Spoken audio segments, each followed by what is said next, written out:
السلام علیکم، میں ہوں doctor Bilal and this is my YouTube channel.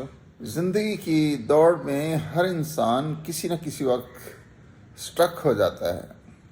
وہ ایسے محسوس کرتا ہے جیسے وہ بند دیواروں میں کھڑا ہے اور اس کے لیے کوئی راستہ نہیں ہے۔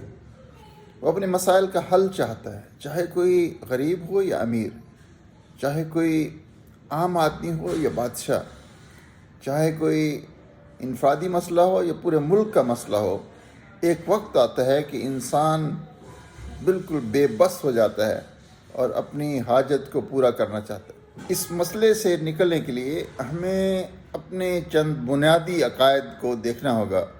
میں اس وقت سورۃ الحدید کی چند آیتیں آپ کے سامنے پیش کرتا ہوں اور اس کے بعد اس کو حل کرنے کی کوشش کرتے ہیں۔ الحدید کی پہلی جو 6 آیتیں ہیں وہ کچھ اس طرح سے ہیں۔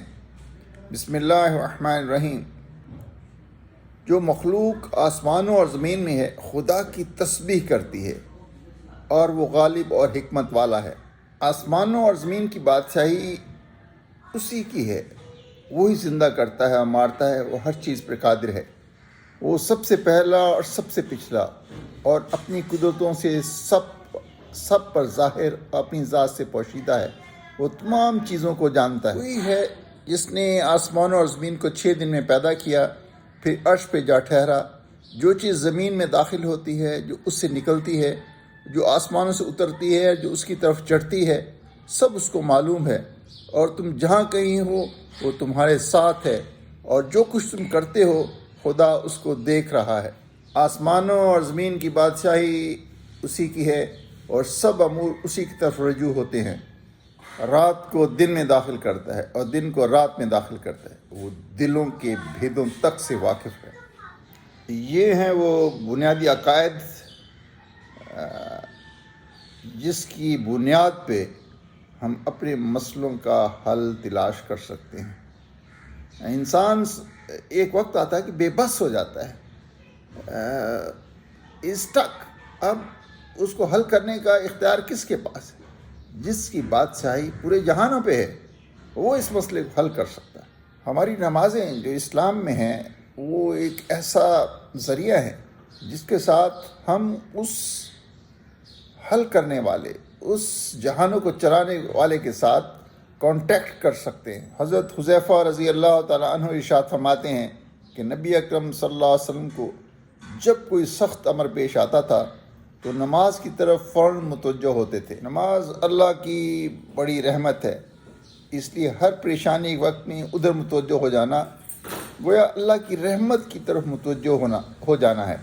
اور جب رحمت الہی مساعد و مددگار ہو تو پھر کیا مجال ہے کسی پریشانی کی باقی رہے۔ ایک حدیث میں ہے کہ اگر کسی کو کسی چیز کی ضرورت ہو، چاہے دینی ہو یا دنیاوی ہو، اس کا تعلق مالک الملک سے ہو یا کسی شخص سے ہو، وہ 5 کام کر لے، انشاءاللہ اللہ جل شانہ اس کی حاجت کو پورا کر دیں گے۔ وہ بہت اچھی طرح وضو کرے، پھر 2 رکعت نماز نفل پڑھے، پھر اس کے بعد اللہ کی حمد و ثنا کرے، اور چوتھے نمبر پہ حضور اکرم صلی اللہ علیہ وسلم پہ درود شریف بھیجے، اور اس کے بعد یہ دعا پڑھے، انشاءاللہ اس کی حاجت پوری ہو جائے گی۔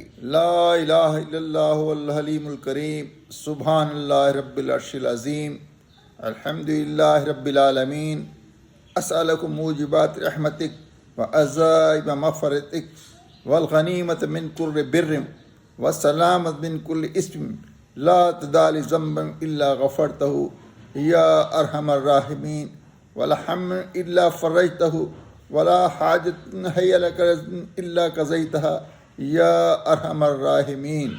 اللہ کے سوا کوئی معبود نہیں جو بڑا ہی بردبار کم کرنے والا ہے۔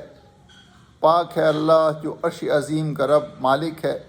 سب تعریفیں مخصوص ہیں اللہ رب العالمین کے لیے۔ اے اللہ، میں تجھ سے سوال کرتا ہوں تیری رحمت کے واجب کر دینے والی اسباب کا، اور تیری مغفرت کو پختہ کرنے والی خصلتوں کا، اور ہر نیکوکاری کی نعمت کا، ہر نافرمانی سے سلامتی کا۔ اے اللہ، تو میرے کسی گناہ کو بغیر بخشے نہ چھوڑ، میری کسی فکر اور پریشانی کو بغیر دور کیے مت چھوڑ، اور میری کسی حاجت کو جو تیری مرضی